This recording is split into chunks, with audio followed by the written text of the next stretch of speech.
Hello, Hello. Petal. Hello. Hello. Hello, hello. So, I don't know how many people are going to be watching today, but that's okay because we're just going That's to have a little bit of fun. showing a couple people are here. Is there a couple of people here? Hello. That's what You can it's lurk showing. if you like, or you can leave little chatty comments. We don't mind, but we're going to have a little bit of a mess about and a little bit of a practice because we're doing some odd little things. So the first thing I'm going to do today is we're going to just do a little bit of a tester of the importance of being earnest, and we're going to do like the first few pages of the act, and well, at least up until Gwendolyn arrives. We're just going to have a little bit of fun with it, and then we're going to have a bit of a read off of very very old short stories of humor and levity and stuff or something. Isn't that right, Mr. Bear? So yes, it's meet and greets. Hello, hello, hello, hello, And it's me, Hair Bear. Hello. hello, hello. We like doing this more anyway because it's all books. We love our books, and as much fun as gaming is, I think we're both more comfortable in the book space. Definitely, yes. Hmm. Hmm. Right then, what we'll do then? Okay, do you want to? Should we do the importance of being earnest first? Just the Yeah, first let's do that. pages, and we'll see how it gets on. So, the Mr. Bear's going to do Lane to start off with, and I'll do Algernon, and then Bear's going to do Ernest coming in afterwards, I believe, and we shall take it from there and see how we get on. And we might do it again tomorrow if Bear wants to. And Sure. yes, that'd be awesome. I reckon if anybody's listening, it's going to be Rose. I'm thinking, just saying. I think Rose would have. I think if Rose was listening, she'd have piped up by now. That's what. That's I don't know. I don't know. It's like we'll see. I'll find out if it was Rose or not. But hello to the person that's watching. We really appreciate you being here, and you can have a performance just for you. There we go. Right. So I'll do the little start off bit, and then we can crack on from there. So. The Importance of Being Earnest by the amazing, the wonderful Mr. Oscar of Wilde. Oscar Wilde. First act. Scene. The morning room in Algernon's flat in Half Moon Street. The room is luxuriously and artistically furnished. The sound of a piano is heard in the adjoining room. Lane is arranging afternoon tea on the table, and after the music has ceased, Algernon enters. Did you hear what I was playing, Lane? I didn't think it polite to listen, sir.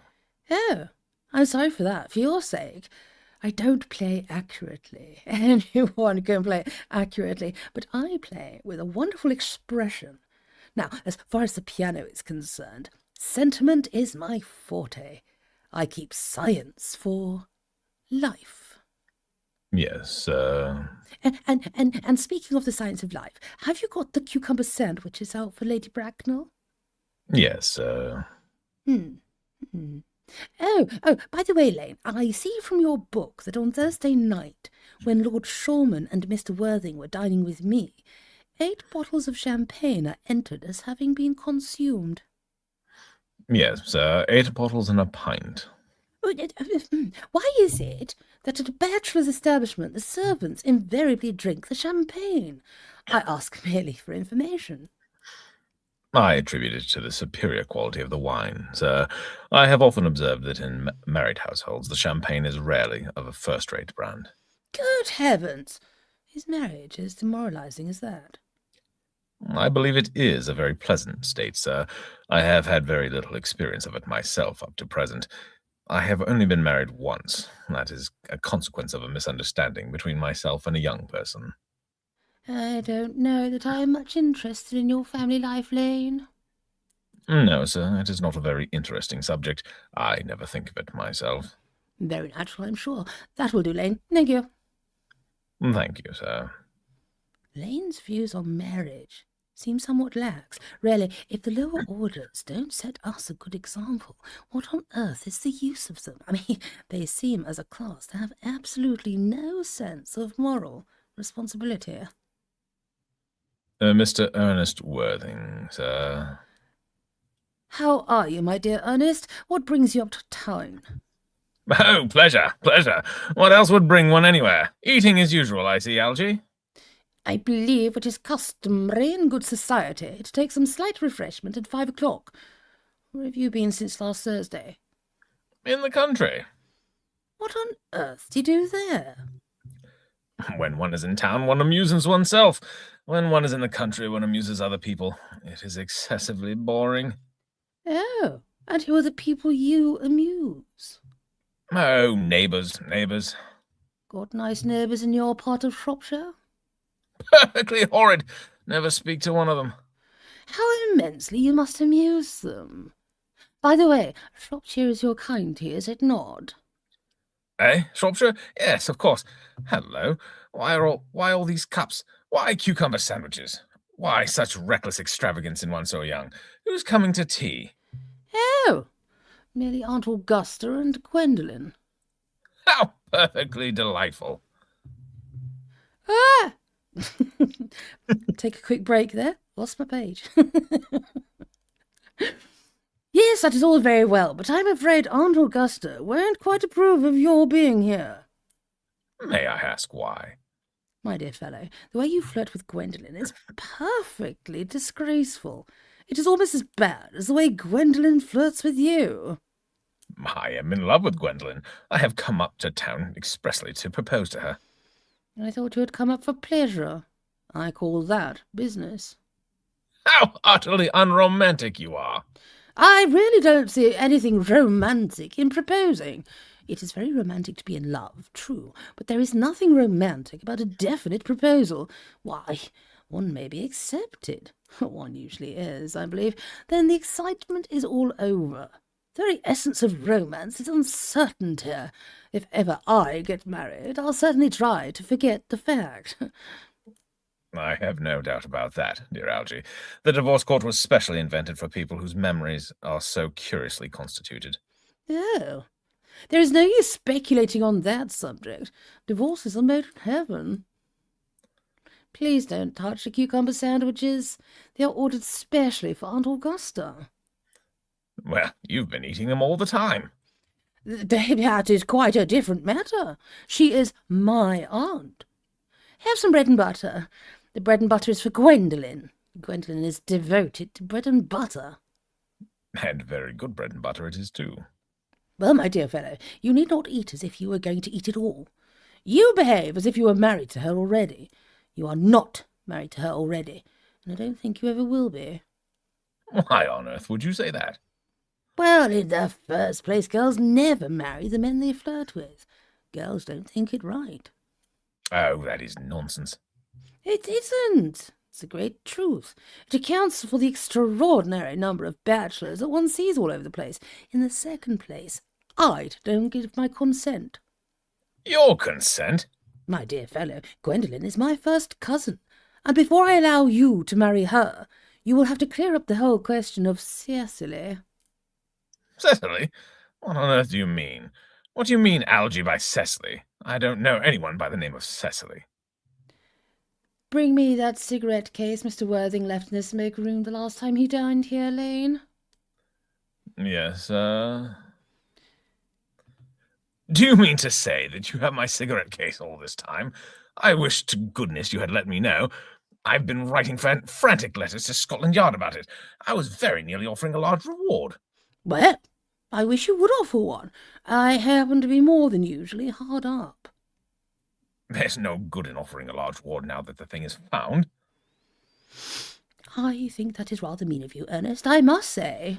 However, it makes no matter, for now that I look at the inscription inside, I find that the thing isn't yours after all. Of course it's mine. You have seen me with it 100 times, and you have no right whatsoever to read what is written inside. It is a very ungentlemanly thing to read a private cigarette case. Oh, it is absurd to have a hard and fast rule about what one should read and what one shouldn't. More than half of modern culture depends on what one shouldn't read.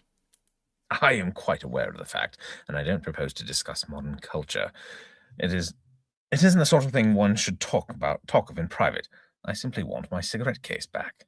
Yes, but this isn't your cigarette case. This cigarette case is a present from someone of the name of Cecily, and you said you didn't know anyone of that name.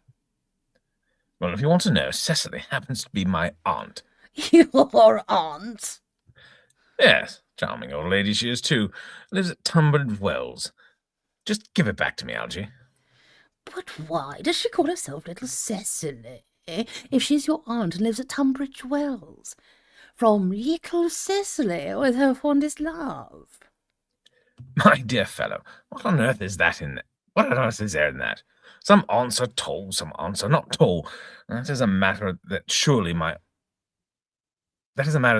aunt may be allowed to decide for herself. You seem to think that every aunt should be exactly like your aunt. That is absurd. For heaven's sake, give me back my cigarette case. Yes. But why does your aunt call you her uncle? From Little Cecily, with her fondest love to her dear Uncle Jack. There is no objection, I admit, to an aunt being a small aunt, but why an aunt, no matter what her size may be, should call her own nephew her uncle? I can't quite make it out. Besides, your name isn't Jack at all. It is Ernest. It isn't. It isn't Ernest, it's Jack.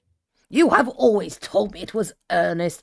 I have introduced you to everyone as Ernest. You answer to the name of Ernest. You look as if your name was Ernest. You are the most earnest-looking person I ever saw in my life. It is perfectly absurd you're saying that your name isn't Ernest. It is on your cards. Here is one of them.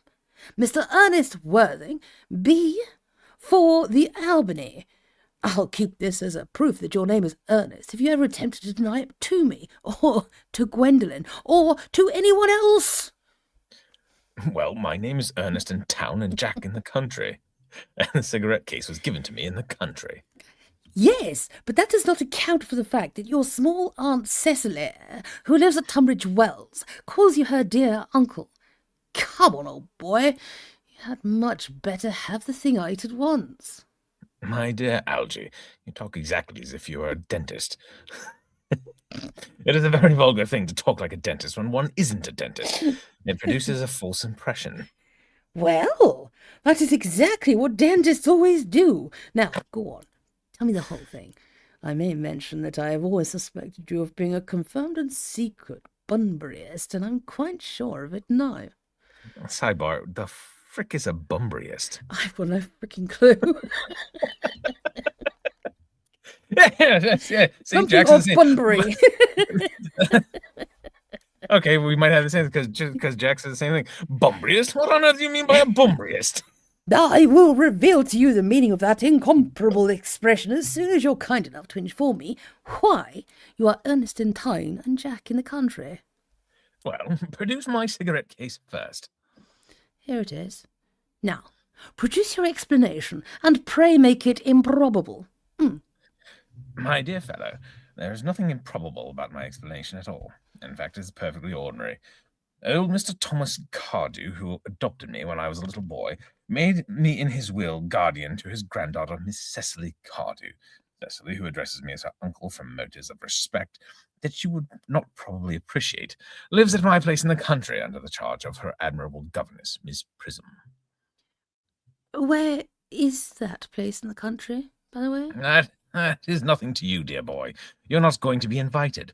I may tell you candidly that the place is not in Shropshire. I suspected that, my dear fellow. I have Bunburied all over Shropshire on 2 separate occasions. Now, go on. Stop. And scene. Now, go on. Why are you Ernest in town and Jack in the country?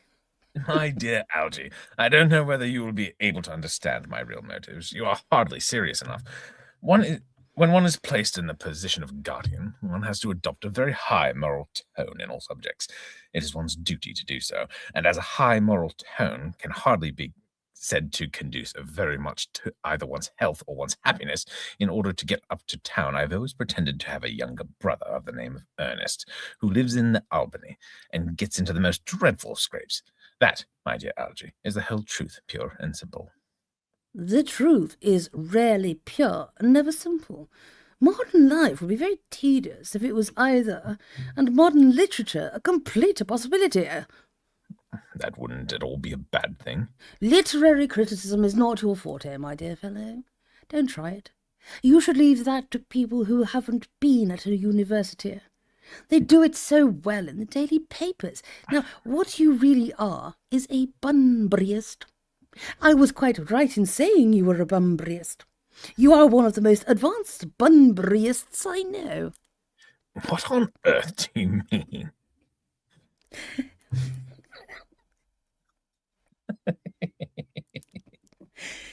You have invented a very useful younger brother called Ernest, in order that you may be able to come up to Tyne as often as you like.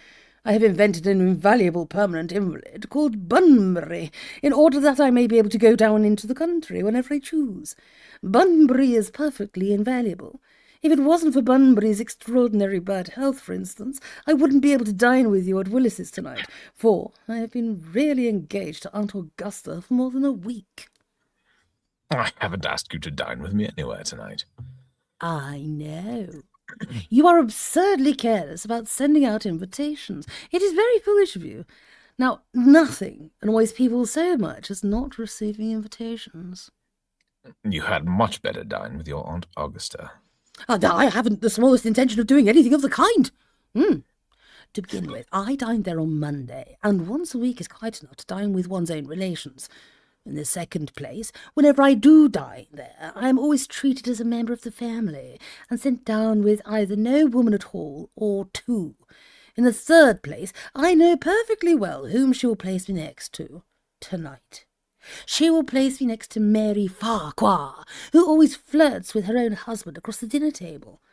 That's not very pleasant. No, indeed, it's not even decent, and that sort of thing is enormously on the increase. The amount of women in London who flirt with their own husbands is perfectly scandalous. It looks so bad. It's simply washing one's clean linen in public. Besides, now that I know you to be a confirmed Bunburyist, I naturally want to talk to you about Bunburying. I want to tell you the rules. Do you want to put the title up? Oh, that'd be an idea. Bonk. There it is. Okay. I am not a Bunburyist at all. If Gwendolen accepts me, I am going to kill my brother. Indeed, I think I'll kill him in any case. Cecily is a little too much interested in him. It is rather a bore. I am going to get rid of Ernest, and I strongly advise you to do the same with with your friend who has the absurd name. Nothing will induce me to part with Bunbury. If you ever get married, which seems to me extremely problematic, you'll be very glad to know Bunbury. A man who marries without knowing Bunbury has a very tedious time of it. That is nonsense. If I marry a charming girl like Gwendolen, and she is the only girl I ever saw in my life that I would marry, I certainly won't want to know Bunbury. Then your wife will. Oh my. You don't seem to realize that in married life 3 is company and 2 is none. That, my dear young friend, is a theory that the corrupt French drama has been propounding for the last 50 years. Yes, and that the happy English home has proved in half the time. Oh, heaven's sakes, don't try to be cynical. It's perfectly easy to be cynical. My dear fellow, it isn't easy to be anything nowadays. There's such a lot of beastly competition about. Oh, that must be Aunt Augusta. Only relatives or creditors ever ringing that Wagnerian manner. Now, if I get her out of the way for 10 minutes, so that you can have an opportunity of proposing again. Try that again, then. Now, if only I get her out of the way for just 10 minutes, so that you can have the opportunity for proposing to Gwendolen. May I dine with you tonight at Willis's? I suppose so, if you want to. Yes, but you must be serious about it. I hate people who are not serious about meals. It is so shallow of them. This is where you wanted to end it. This is where they're getting there. We can carry on to finish the act if you like. It's quite fun. This is kind of like, who's going to play what and who's going to do what. So, yeah, let's work out the rest next time, and we can do the others. Yeah. Yes. Because I think I would probably do the old lady better than you would. I Doing think so, Anya. maybe. Yeah. Yes, I think so. Maybe it's like, good afternoon. Yeah. Right then. So that's 15% of the way through that book. That's quite awesome. I was really getting into that. I was really Northman. enjoying it. Hey, Northman! Woo! How you doing? How things going? How's it hanging? We're doing something a bit different. We're having a read off. This is quite fun. How's your day been going? Oscar Wilde, he's a freaking legend. I mean, we can carry on if you want us to. It's no problem. I think it'd be quite funny just to do a cold read. What do you reckon, Mr. Bear? I'm actually quite keen to get on with doing our other ones. Yeah? Yeah. Yeah, that's really good to have, Northman. I think Oscar Wilde, Edgar Allan Poe, definitely. H.G. Wells is another really good one. That's quite juxtaposition of authors, Poe and Wilde. No, it's just I love the contrast. Natch. But what we're going to do is we've both chosen a book, and we're going to do one short story each. And these are books from the way back when. Edgar Allan Poe, The Raven. You should Bear did an amazing reading of The Raven. Suits his voice. I don't know how amazing it was. Perfectly. Oh, you did it so well. Don't even.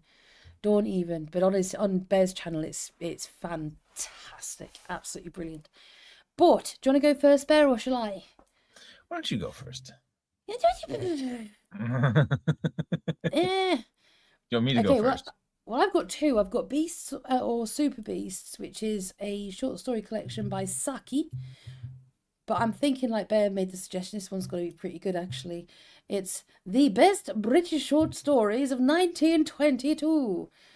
Bearing in mind, one of my... sorry, I'm like going away from the microphone there. It's new microphone day, ordering on Tuesday. Woo! So excited. It's all tech and everything with software and stuff. It's fantastic. I just... sorry, I'm going all pro with my microphone, so I'm quite excited. Right, enough of the babbling. So, the British short stories 1922. So that'd be after the First World War's finished, just about. The writers are John Cornos and Edward J. O'Brien. And what I'm going to do is I'm going to just do... the first page is one page, and then the Strand magazine article is 12 pages. So that might be a bit long. So I'm just going to read this first page and see how it goes. Yes, that's the way to go about it. So, from this book, which is the best British short stories of 1922, where some are significantly longer than short stories, but I digress. I'll go this one. Where Was Wych Street by Stacey Aumonier, from the Strand Magazine and the Saturday Evening Post, 1921, 1922. Let's see if it's funny.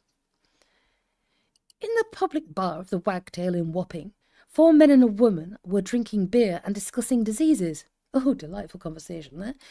It was not a pretty subject, and the company was certainly not a handsome one. It was a dark November evening, and the dingy lighting of the bar seemed but to emphasise the bleak exterior. Drifts of fog and damp from without mingled with the smoke of shag. Shag. But that was the name for it back in the day. Like for baccy was shag was tobacco. Yeah. The sanded floor was... Oh, I remember pubs with sanded floors. I'm sorry, that only stopped in the 80s. The sanded floor was kicked into a muddy morass, not unlike the surface of the pavement. An old lady down the street had died from pneumonia the previous evening, and the event supplied a fruitful topic of conversation. The things that one could get.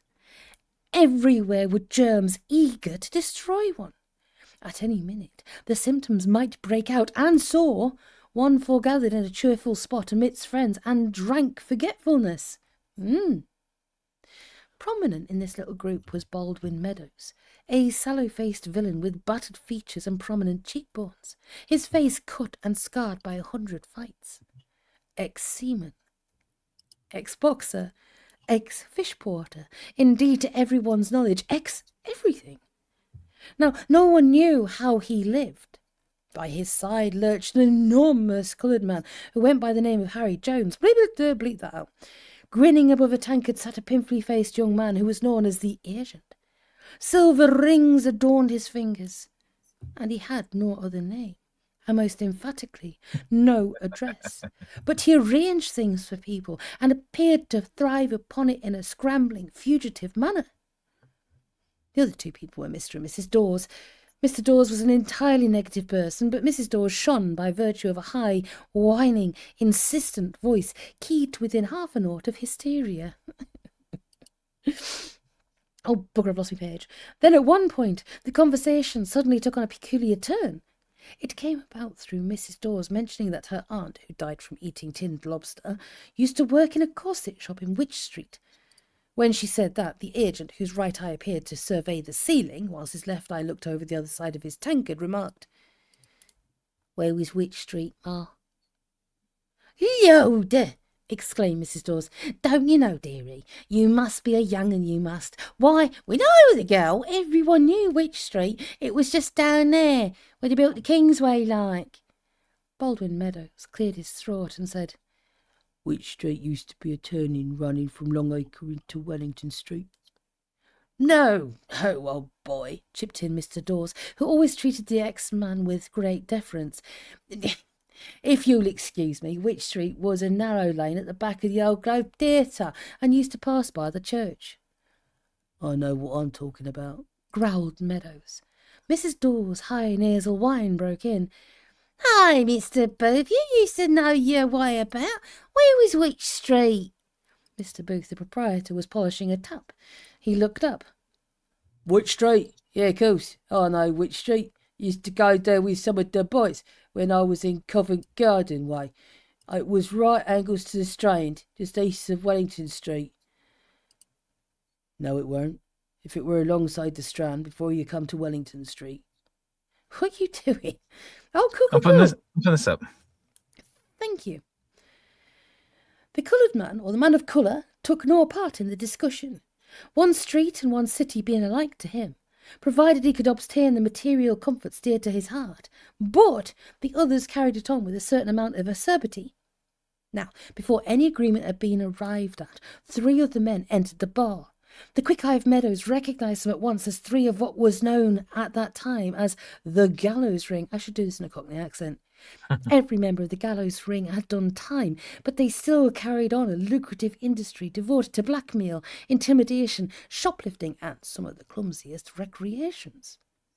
Their leader, Ben Orming, had served 7 years for bashing a person from China down at the Rotherhithe. Now, the Gallows Ring was not popular in Wapping, for the reason that many of their depredations had been inflicted upon their own class. When Meadows and Harry Jones took it into their heads to do a little wild prancing, now it is no, wild prancing sounds absolutely freaking glorious. So two beefy men doing wild prancing like, woohoo! They considered the Gallows Ring an ungentlemanly set. Nevertheless, they always treated them with a certain external deference, an unpleasant crowd to quarrel with. Quick break. There is a bit in a Carry On film where Sid James says, "I only ever beat him a shake." Oh, Sid James. Yak, yak, yak, yak, yak. Back in the day. Okay. Ben Orming ordered beer for the three of them, and they leant against the bar and whispered in sullen accents. Something had evidently miscarried with the ring. Mrs. Dawes continued to whine above the general drone of the bar, and suddenly she said, "Ben, you're an old devil, you are. We was just having a discussion like. Where was Wych Street?" Ben scowled at her, and she continued, "Some says it was one place, some says it was another. I know where it was, 'cause my aunt what died from blood poison after eating tinned lobster used to work at a corset shop." "Yes," barked Ben emphatically, "I know where Wych Street was. It was just south of the river before you come to Waterloo Station." South. South London. You're going to really peck the head when you say that one. South London. Geezer. Apples and pears up the stairs. South London. It was then that the man of colour, who up to that point had taken no part in the discussion, thought fit to intervene. "No, you's all wrong, Captain. Wych Street were alongside the church, way over where the Strand takes the sideline up west." Ben turned on him fiercely. "What in the blazes does a blippin' and a blip know about it? I've told you where Wych Street was." Yes, and I know where it was, interposed Meadows. You're both wrong. Which street was a turning running from Longacre into Wellington Street? I didn't ask you what you thought, growled Ben. Well, I suppose I have a right to an opinion. You always think you know everything you do. You can just keep your mouth shut. It'd take more than you to shut it. Mr. Booth thought it advisable at this juncture to bawl across the bar. No, gentlemen, no quarrelling, please, sir. Please, sir. Gotta have the sir for South London. Every word that ends with S has got a sir. Please, sir. Right. This is. I've got to be really careful when I read this book. Yeah, apparently. The affair might have been subsided at that point, but for Mrs. Dawes. Her emotions over the death of the old lady in the street had been so stirred that she had been, almost unconsciously, drinking too much gin. She suddenly screamed out, "Don't you take no lip from him, Mr. Meadows, the dirty thieving devil. He always thinks he's going to come it over everyone." She stood up threateningly, and one of Ben's supporters gave her a gentle push backwards. In 3 minutes, the bar was in complete state of pandemonium. The other 3 members of the gallows ring fought 2 men and a woman, for Mr. Dawes merely stood in a corner and screamed out, Don't! Don't! Now, Mrs. Dawes stabbed the man who had pushed through the wrist with a hat pin. Meadows and Ben Orming closed in on each other and fought savagely with naked fists. A lucky blow early in the encounter sent Meadows reeling against the wall, with blood streaming down his temple. Then the man of colour hurled a pewter tankard straight at Ben and hit him on the knuckles. The pain maddened him to a frenzy, and his other supporter had immediately got to grips with Harry Jones and picked up one of the high stools and, seizing an opportunity, brought it down crash onto the man of colour's skull. Now, the whole affair was a matter of minutes. Mr. Booth was bawling out in the street. A whistle sounded. People were running in all directions. Beat it! Beat it, for God's sake! A little bit of Mighty Boosh there. Beat it! Called the man who'd been stabbed through the wrist. His face was very white, and he was obviously about to faint. Ben and the other man, whose name was Toller, dashed to the door. On the pavement there was a confused scramble. Blows were struck indiscriminately. 2 policemen appeared. One was laid hors de combat by a kick on the kneecap from the door. I'll kick you in the knee. One was laid. The 2 men fled to the darkness, followed by a hue and a cry. Born and bred in the locality, they took every advantage of their knowledge. They tacked through alleys and raced down dark mews and clambered over walls. Now, fortunately for them, the people they passed, who might have tripped them up or aided in the pursuit, merely fled indoors. The people in Wapping were not always on the side of the pursuer, oh no, but the police held on. At last, Ben and Toller slipped through the door of an empty house in Aztec Street, barely 10 yards away ahead of them barely 10 yards ahead of the nearest pursuer. Blows rained on the door, but they slipped the bolts and then fell panting to the floor. Panting, I tell you. When Ben could speak, he said, "If they cop us, it means swinging." Was the man of colour done in? So you got to be peaceful. Seriously, that's just, yeah. I think so. But even if he wasn't, there was that other affair the night before last. The game's up. The ground floor rooms were shuttered and bolted, but they knew that the police would probably force open the front door. At the back there was no escape, only a narrow stable yard, where lanterns were already flashing. The roof only extended 30 yards either way, and the police would probably take possession of it. Now, they made a round of the house, which was sketchily furnished. There was a loaf. Now, it was furnished, but there was a freaking loaf there. A small piece of mutton, and a bottle of pickles, and, the most precious possession, 3 bottles of whiskey. I would say it's tomato sauce, but anyway, more like HP. I digress. Each man drank half a glass of neat whiskey, and then Ben said, "We'll be able to keep him quiet for a bit anyway." And he went and fetched an old 12-bore gun and a case of cartridges. Now, I don't think he did. I'm sorry, but I don't think he did, and I should tell you for why. Because it's illegal in the UK. You can't have pew-pews in the UK. In the 20s, could you though? I don't think so. Toller was opposed to this last desperate resort, but Ben continued to murmur, "It means swinging anyway." And thus began the notorious siege of Aztec Street. It lasted 3 days and 4 nights. Now, you may remember that on forcing a panel of the front door, Sub-Inspector Wraith of the V Division, was shot through the chest. The police then tried other methods. A horse was brought into play without effect. 2 policemen were killed and 4 were wounded. The military was requisitioned. The street was picketed. Snipers occupied windows of the houses opposite, and a distinguished member of the cabinet drove down in a motor car. And directed operations in a top hat. You can ping if it's boring, by the way. If you're not into it, you can go, no, ping. This is naff. Okay, drove down in a motorbike, directed operations in a top hat. It was the introduction of poison gas, which was the ultimate cause of the downfall of the citadel. The body of Ben Orming was never found, but that of Toller was discovered near the front door with a bullet through his heart. The medical officer at the court pronounced that the man had been dead for 3 days, but whether killed by a chance bullet from a sniper or whether killed deliberately by his fellow criminal was never revealed. For, when the end came, Orming had apparently planned a final act of venom. It was known that in the basement a considerable quantity of petrol had been stored. Stored in the basement. I think that's a bit out there, really, for the people of the 7 Dials, and the Rookeries in London, which is where I believe this is based. Maybe. I digress. I just don't think they'd be able to afford petrol, just saying. Not that I'm being pedantic. Depends on how old it is. It lasted 1922. So I'm sure they wouldn't have had it. No, I mean, like how long it would have been in the basement. It could have been in there for years. Wow. But it probably be more likely to be paraffin or kerosene, don't you think, back then? Yeah, so they're lying in the book. How dare they? Oh. Right.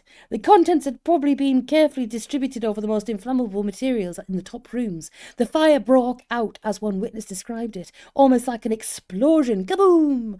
Orming must have perished in this.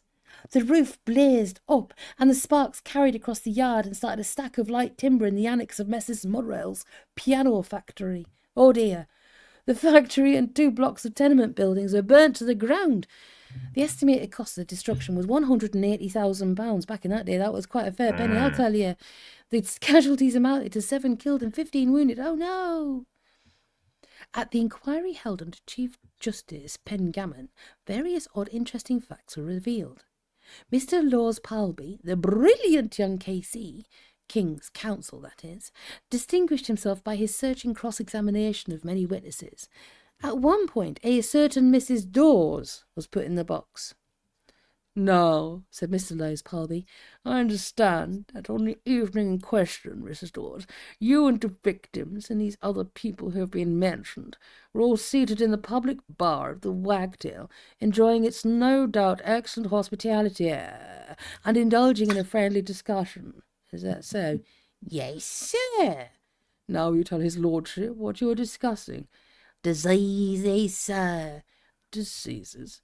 And did the argument become acrimonious?" "Pardon?" "Was there a serious dispute about diseases?" "No, sir." "Well, what was the subject of the dispute?"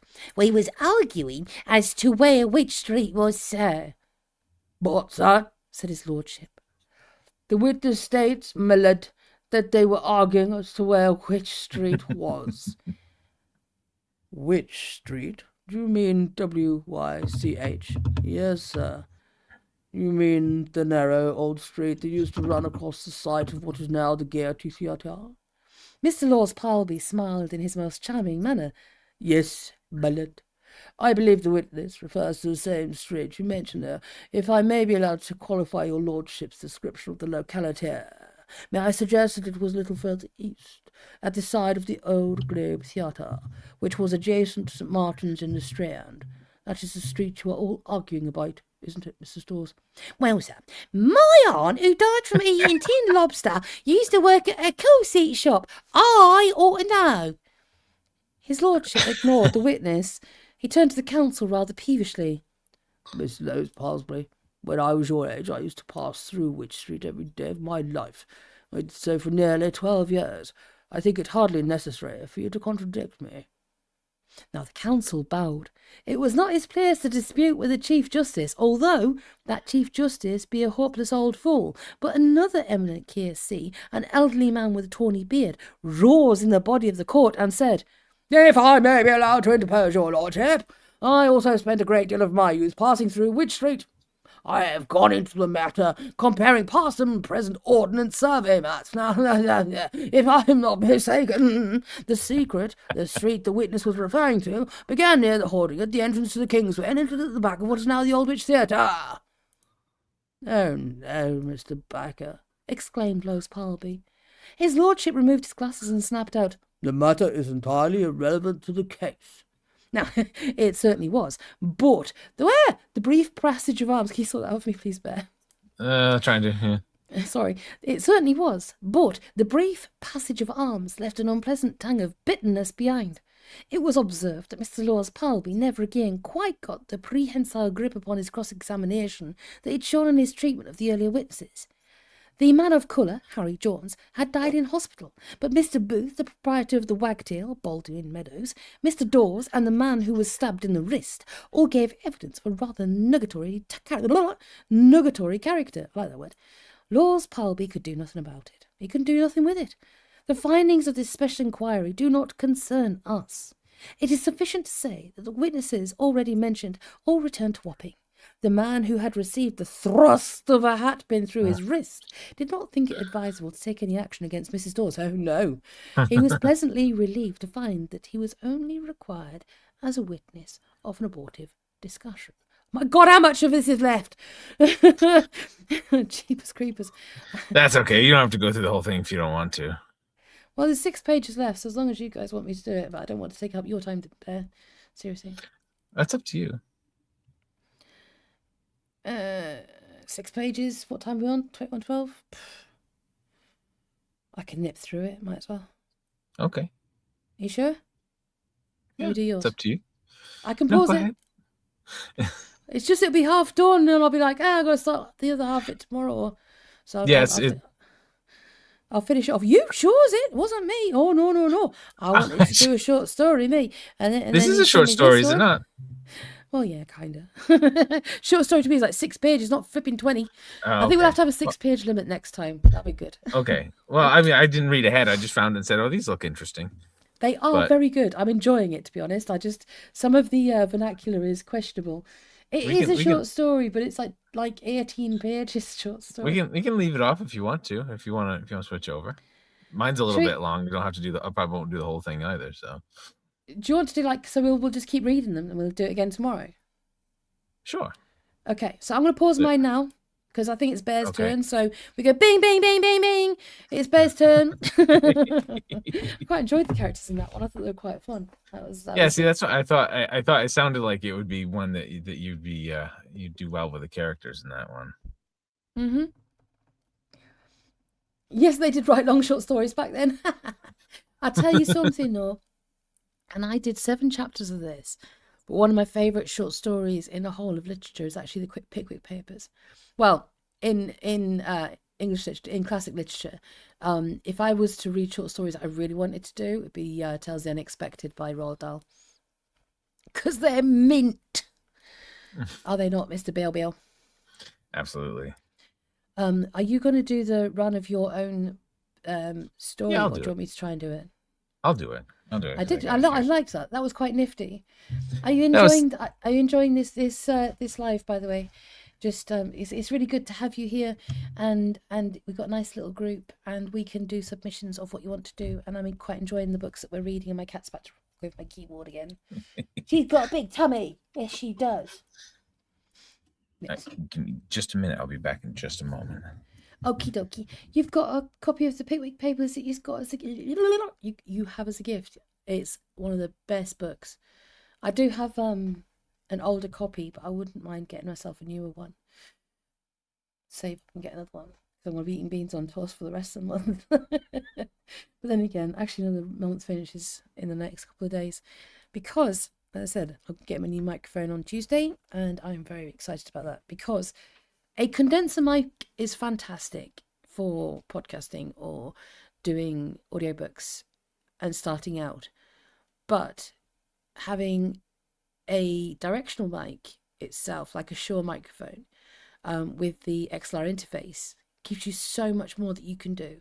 And I was amazed because when I got this interface, I can't even remember the name of it, but it's posh anyway. I spent a couple of pounds on it, but it comes along with a music mixing package, which is like proper professional mixer. I'm like, ooh, all these knobs and buttons and dials and stuff, and I'm like, that is awesome. Hey, there's no shame in that. Tale of Two Cities is fantastic, but that's literally Dickens's. There's a lot of Dickens that is quite dark, and there's also something that's really funny, and it's difficult to ascertain. And if you're not accustomed to the way Dickens writes in the traditional sense, and you're more into the way he writes in the modern sense, it is a lot more difficult to absorb what he's actually trying to say. Because when you read these translations, or when you read books that are interpretations, you're reading the perception and the perspective of the person that's interpreted it. And I find that very rarely are they're being too clinical with trying to explain exactly what the books mean, as opposed to looking at it from, although an objective sense, a more creative way. So of course it makes the reading of a translated or transcribed more like a clinical exercise. Oh, David Copperfield. Oh, I can't. It freaks me out, David Copperfield. I've never been a fan of that. Great Expectations. Yes. So, Mr. Beer, what have you got for us? While I drink my cup of tea, slurpy slurp slurp. So I found it's called The Sunshine Sketches of a Little Town, and it's about a fictional little town in Canada. And it struck me very much like Wobegon, which I was thinking of reading, but I don't think that's in the public domain yet, and I don't know how that would go. Would go copyright wise, so I thought I'd give this a shot. This one's a little long. I might not read the whole thing of this one either, but give it a go and see how it turns out. And all of the ones that we're reading are in the public domain. It just makes life a lot easier. Yes. Also, they were written to be serialized. You mean David? Yeah. I want to read Penny Dreadfuls because I've got a whole book of Penny Dreadfuls and I freaking love them. Just saying. I forgot about that. Carry on. All right. So I'll get this up on the screen here. No, not dead sound. Can't have dead air. No. There we go. There we are. Ooh. So this is the first one, The Hostelry of Mr. Smith. But it's black. You don't want it to be black? Well, I can normally only read with black, but it looks prettier when it's sepia. Oh, okay. I can do that too. Hang on. I know. No, I'm only joking with you. It's fine, seriously. Yeah. Ooh. There you go. Can you read that? Yeah. Okay, I mean, I can't read it when it's like that, but I think it looks prettier in the general. I can read it fine. I might have to put on my old man glasses, but I can read it. No, not the old man glasses. Right. Yeah. The Hostelry of Mr. Smith. I don't know whether you know of Mariposa. If not, it is of no consequence, for if you know Canada at all, you're probably well acquainted with a dozen towns just like it. There it lies in the sunlight, sloping up from the little lake that spreads out at the foot of the hillside on which the town is built. There is a wharf beside the lake, and lying alongside it, a steamer that is tied to the wharf with 2 ropes about the same size as the one they use in the Lusitania. The steamer goes nowhere in particular, for the lake is landlocked, and there is no navigation for the Mariposa Belle except to run trips on the 1st of July and the Queen's birthday, and to take excursion of the Knights of Pythias and the Sons of Temperance to and from the local option townships. In point of geography, the lake is called Lake Winnisotti, the river running out of it, the Ossawippi, and the main street of Mariposa is called Minnesaba Street in the county of Minnesaba County. But these names do not really matter. Nobody uses them. People simply speak of the lake and the river and the main street, which much in the same way as they always call the Continental Hotel Pete Robinson's and the Pharmaceutical Hall Elliot's Drugstore. But I suppose this is just the same in everyone else's town as in mine, so I need lay no stress on it. The town, as I say, has one broad street that runs up the lake, commonly called Main Street. There's no doubt about its width. When Mariposa was laid out, there was none of that short-sightedness which is seen in the cramped dimensions of Wall Street and Piccadilly. Yeah, exactly. Missinaba Street, thank you. Missinaba Street is so wide that if you were to roll Jeff Thorpe's barbershop over on its face, it wouldn't reach halfway across. Up and down the main street are telegraph poles of cedar of colossal thickness, standing at a variety of angles. I'm sorry, I couldn't help it. Colossal thickness, standing at a variety of angles, and carrying rather more wires than are commonly seen at transatlantic cable station. On the main street itself are a number of buildings of extraordinary importance, Smith's Hotel and the Continental and the Mariposa House, and the two banks, the Commercial and the Exchange, to say nothing of McCarthy's Block, erected in 1878, and Glover's Hardware Store with the Oddfellows Hall above it. Then on the cross... Okay, sure. I was trying to get past that without, but I was surprised that it. But yep. I'm sorry. It's so good. Okay, I'll be shush. Shush.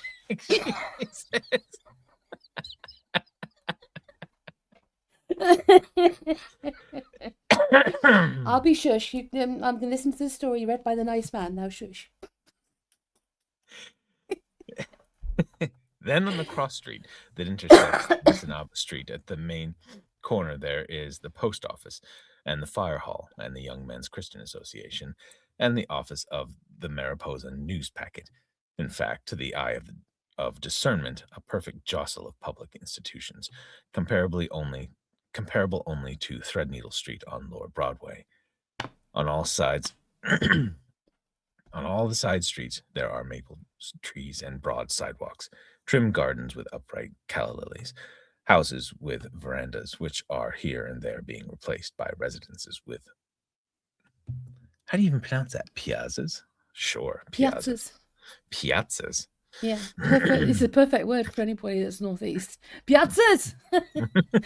It's how we say pizza. I was going to say pizzas. I'd probably rather have a pizza than a veranda.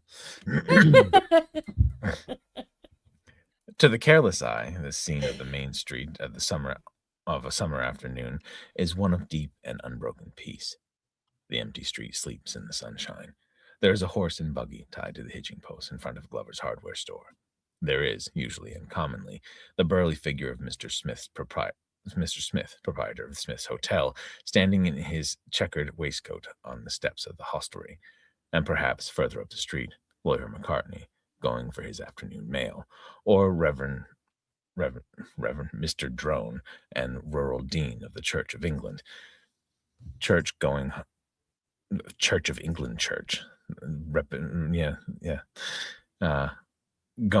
home to get his fishing rod after a mother's auxiliary meeting. But this quiet is mere appearance. In reality, and to those who know it, the place is a perfect hive of activity. Why, at Netley's butcher shop, established in 1882, there are no less than 4 men working on sausage machines in the basement. At the newspacket,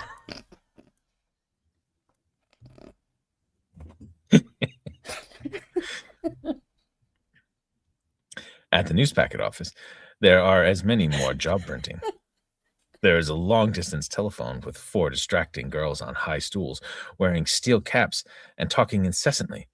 In the offices in McCarthy's Block are dentists and lawyers with their coats off, all ready to work at any moment.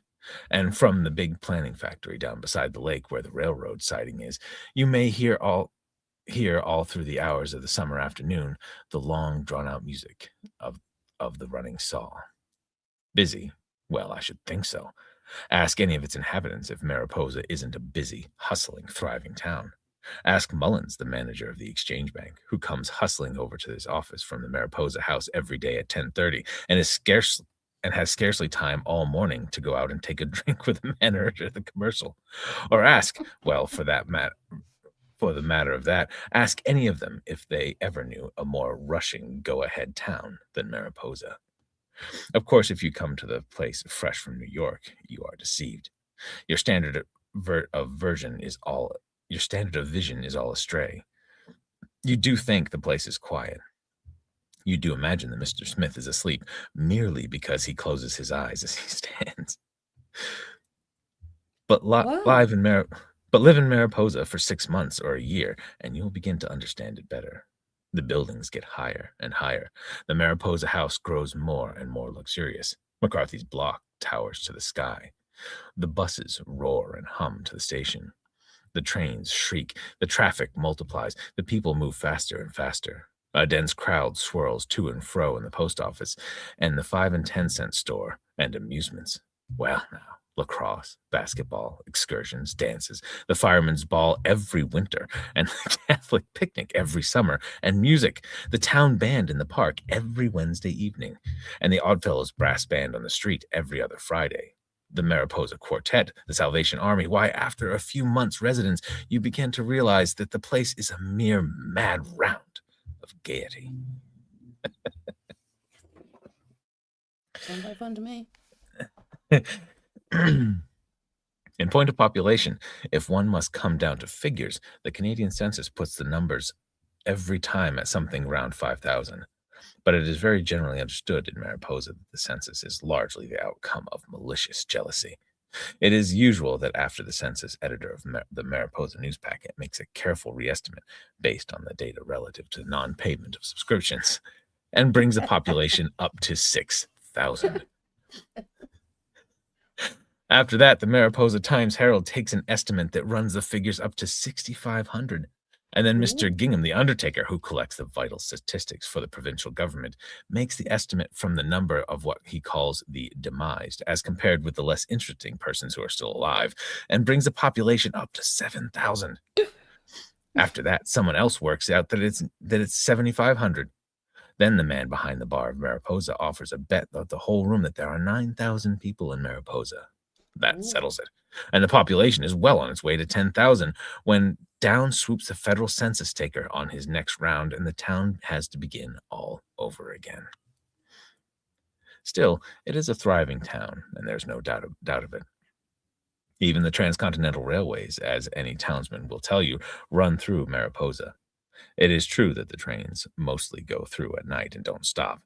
But in the wakeful silence of the summer night, you may hear the long whistle of the through train for the west as it tears through Mariposa, rattling over the switches and past the semaphores, and ending in a long, sullen roar as it takes the trestle bridge over the Ossawippi. Or, better still, on a winter evening, about 8 o'clock, you will see the long row of Pullmans and diners of the night express going north to the mining country, the windows flashing with brilliant light, and within them a vista of cut glass and snow-white table linen, smiling people and millionaires with napkins at their chins, whistling past in the driving snowstorm. I can tell you the people of Mariposa are proud of the trains, even if they don't stop. The joy of being on the main line lifts the Mariposa people above the level of their neighbors in such places as Tecumseh and Nichols Corners, into the cosmopolitan atmosphere of traffic and the larger life. Of course, they have their own train too, the Mariposa Local, made up right there in the station yard and running south to the city 100 miles away. That, of course, is a real train with a box stove on the end of the passenger car, fed with cordwood upside down, and with 17 flat cars of pine lumber set between the passenger car and the locomotive so as to give the train its full impact when shunting. Outside Mariposa, there are farms that begin well, but get thinner and meaner as you go on, and end sooner or later in bush and swamp and the rock of the North Country. And beyond that again, as the background of it all, though it's far away, you are somehow aware of the great pine woods of the lumber country reaching endlessly into the north. Not that the little town is always gay or always bright in the sunshine. There never was such a place for changing its character with a season. dark enough and dull it seems of a winter night, the wooden sidewalks creaking with the frost and the lights burning dim behind the shop windows. In olden times, the lights were coal oil lamps. Coal oil lamps. Now, of course, they Yeah?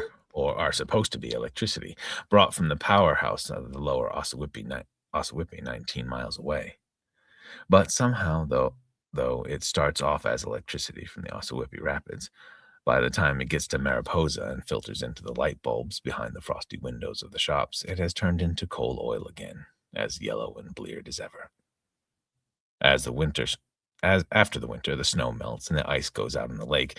The sun shines high, and the shantymen come down from the lumber woods and lie around drunk on the sidewalk outside the Smith's Hotel. And that's the springtime. Mariposa is then a fierce, dangerous lumber town calculated to terrorize the soul of a newcomer who does not understand that this is also only an appearance, and that presently the rough-looking shantymen will change their clothes and turn back again into farmers. The sun shines warmer and the maple trees come out, and the lawyer McCartney puts on his tennis trousers. And that's Ooh. summertime. Tennis trousers, oh my. The little town changes to a sort of summer resort. There are visitors up from the city. Every one of the 7 cottages along the lake is full. 7! The Mariposa Belle churns the water of the Wissanati into foam as she sails out from the wharf in a cloud of flags, the band playing and the daughters and sisters of the Knights of Pythias, dancing gaily on the deck. That changes too. The days shorten, the visitors disappear. The goldenrod beside the meadow droops and withers on its stem. The maples blaze in glory and die. The evening closes dark and chill, and in the gloom of the main corner of Mariposa, the Salvation Army around the Naphatha lamp,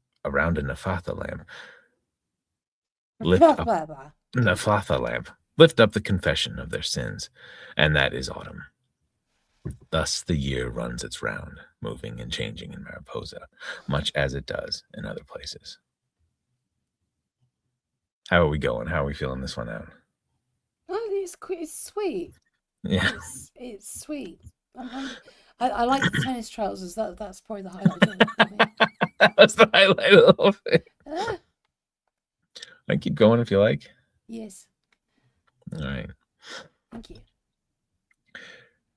If then you feel you know the town well enough to be admitted into the inner life and the movement of it, walk down this June afternoon halfway down the main street, or, if you like, halfway up from the wharf, to where Mr. Smith is standing at the door of his hostelry.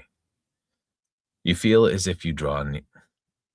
You will feel as you draw near that it is no ordinary man that you approach. It is not alone the huge bulk of Mr. Smith, 280 pounds as tested on Netley's scales. It is not merely his costume, though the checkered waistcoat and the dark blue with the flowered pattern forms with his shepherd's plaid trousers, his gray spats and patent leather boots, a color scheme of no mean order. Nor is it merely Mr. Smith's finely modeled face. The face, no doubt, is a notable one, solemn, inexpressible, unreadable, the face of a heaven-born hotel keeper. It is more than that. It is the strange, dominating personality of a man that somehow holds you captive. I know nothing in history to compare with that position of Mr. Smith among those who drink over his bar, except, though in a lesser degree, the relationship of the Emperor Napoleon to the Imperial Guard. When you meet Mr. Smith first, you think he looks like an overdressed pirate. Then you begin to think him a character. You wonder at his enormous bulk. Then the utter hopelessness of knowing what Mr. Smith is thinking by merely looking at his features gets into your mind and makes the Mona Lisa seem an open book and the ordinary human countenance as superficial as a puddle in the sunlight. After you've had a drink in Mr. Smith's bar, and he has called you by your Christian name, you realize that you are dealing with one of the greatest minds in the hotel business. Take, for instance, the big sign that sticks out into the street above Mr. Smith's head as he stands. What is on it? Joss Smith, prop. Nothing more. And yet the thing was a flash of genius. Other men who had had the hotel before Mr. Smith, called it by such feeble names as the Royal Hotel and the Queen's and the Alexandria. Every one of them failed. When Mr. Smith took over the hotel, he simply put out the sign with Joss Smith, prop, and then stood underneath it in the sunshine as living proof that a man who weighs nearly 300 pounds is the natural king of the hotel business. But on this particular afternoon, in spite of the sunshine and deep peace, there was something as near to profound concern and anxiety as the features of Mr. Smith were ever known to express. The moment was indeed an anxious one. Mr. Smith was awaiting a telegram from his legal adviser, who had that day journeyed to the county town to represent the proprietor's interest before the assembled license commissioners. If you know anything of the hotel business at all, you will understand that beside the decisions of the license commissioners of I have hardest time with that word for some reason, Missinaba County, the opinions of the lords of Privy Council are as mere trifles. The matter in question was very grave. The Mariposa court had just fined Mr. Smith for the second time for selling liquors after hours. The commissioners, therefore, were entitled to cancel the license. Mr. Smith knew his fault and acknowledged it. He had broken the law. How he had come to do so, it passed his imagination to recall. Crime always seems impossible in retrospect. By what sheer madness of the moment could he have shut up the bar on the night of the question and shut Judge Pepperley, the district judge in Missinaba County, outside of it? The more so inasmuch as closing up the bar under the rigid license law of the province was a matter that the proprietor never trusted to any hands but his own.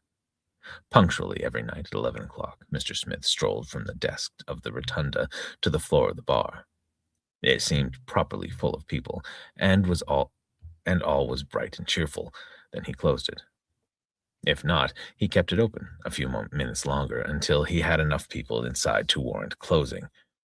But never unless he was assured that Pepperley, the judge of the court, and McCartney, the prosecuting attorney, were both safely in the bar, or the bar parlor, did the proprietor...